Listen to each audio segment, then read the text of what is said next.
Hi guys and welcome back to my channel. I hope you all doing great. यहाँ शरीर में बहुत ज़्यादा गर्मी पड़ रही है, इसीलिए मैं यहाँ फैन ऑन करके बैठी हूँ।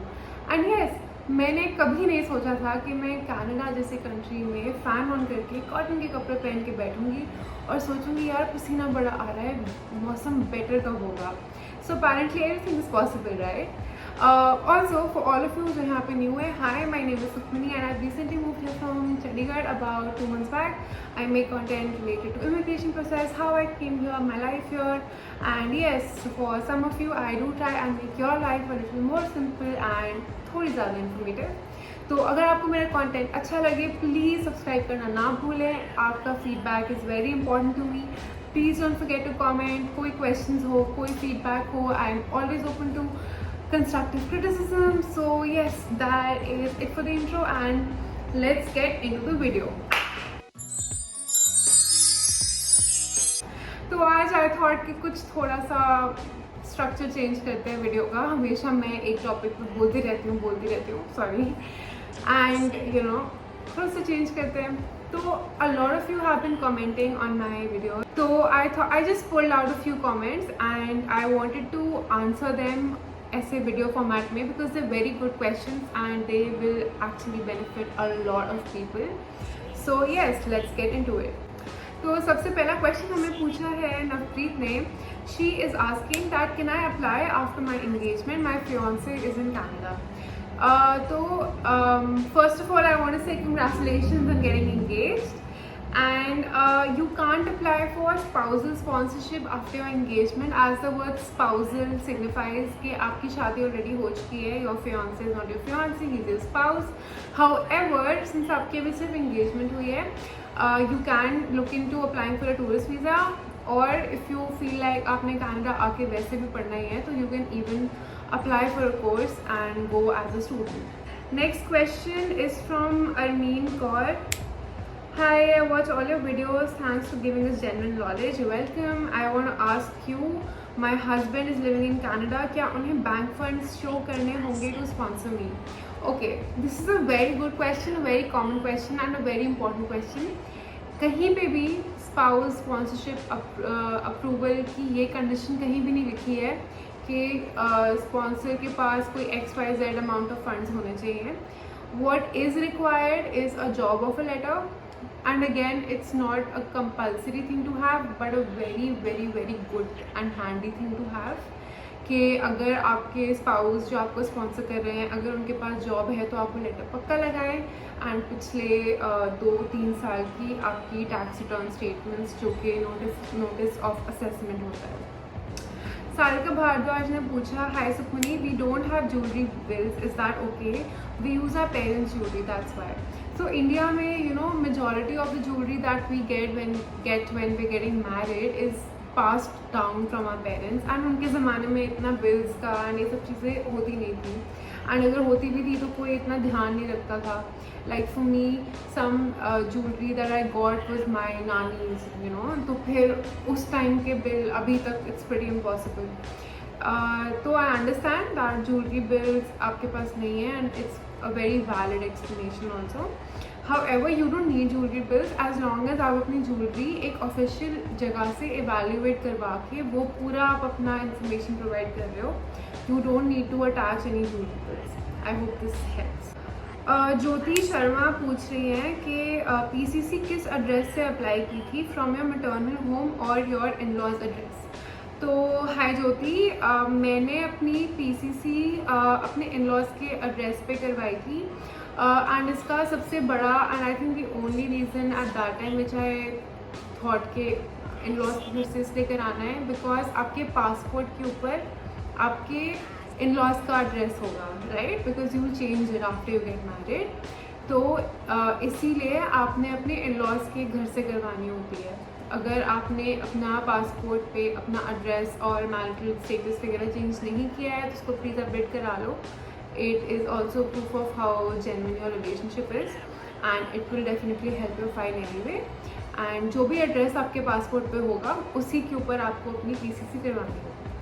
तो यहाँ पे किसी ने मुझसे पूछा कि I have received an email from IRCC saying that ready for visa, is it the same as a passport request letter? तो रेडी फॉर वीज़ा वाला जो मेल है which is also called the RFV email, ये आपका passport request letter की तरह act करता है। तो इसको मिलने के दो फॉर्मेट होते हैं। एक होता है रेडी फॉर वीज़ा मेल, जिसके साथ में आपके एक्चुअल रिक्वेस्ट लेटर का PDF अटैच्ड होता है, एंड अगर वो PDF अटैच्ड नहीं है तो you just have to print out that email and follow the instructions to get your passport picked up for the stamping process. Tanveer ने लिखा है, got AOR for my wife today, applied on 25th March, your timeline provides positivity. Thank you, and you know with my videos one of the main things that I want to do, besides giving you all the information that I gathered from my experience, is to provide positivity and to create a good community, having very supportive and genuinely helpful people. So like reading this, it just made me really happy. Harvinder ने मुझसे पूछा, hello ma'am, how are you? मेरी PR file 29 जनवरी 2022 को लगी थी, but May 3 को return हो गई और आफ्टर फ्यू डेज रीसबमिट कर दी। अब प्रोसेस टाइमिंग कहाँ से शुरू होगा? सो प्रोसेस टाइम तब शुरू होता है जब आपने अपनी फाइल सेंड की होती है, राइट? तो आपका जैसे आपने जान में भेजी वो वापस आ गई, तो अब जब आपने वो रीसबमिट करी है आपने वहाँ से काउंट करना है। तो जैसे आप कह रहे हो कि आपने 3rd May को रिटर्न करके आपने मान लो 1 हफ्ते बाद रीसबमिट कर दी, तो हम 10th में लेके चलते हैं। तो अब आप ये कंसिडर करोगे कि आपने अपनी फाइल 10th May को भेजी है, एंड आपका AOR 10th May से आई थिंक 3-4 महीने के अंदर आ जाएगा, if your file is all set this time. Rajandeep Kaur ने लिखा है, hi Sukhmani, your videos are really helpful. As you informed, you were a lawyer in Punjab and Haryana High Court. Could you please make videos on NCA process also, from where you're getting classes and everything? Thank you. तो I haven't decided yet कि मुझे NCA के paper कब देने हैं, but I have gathered a lot of information on this and I will be making a video on this very very very soon. Jatin Patel का question है, hi, I have not received AOR yet, so should I wait for AOR before submitting TRD? It's been 4 months, I haven't received my AOR yet.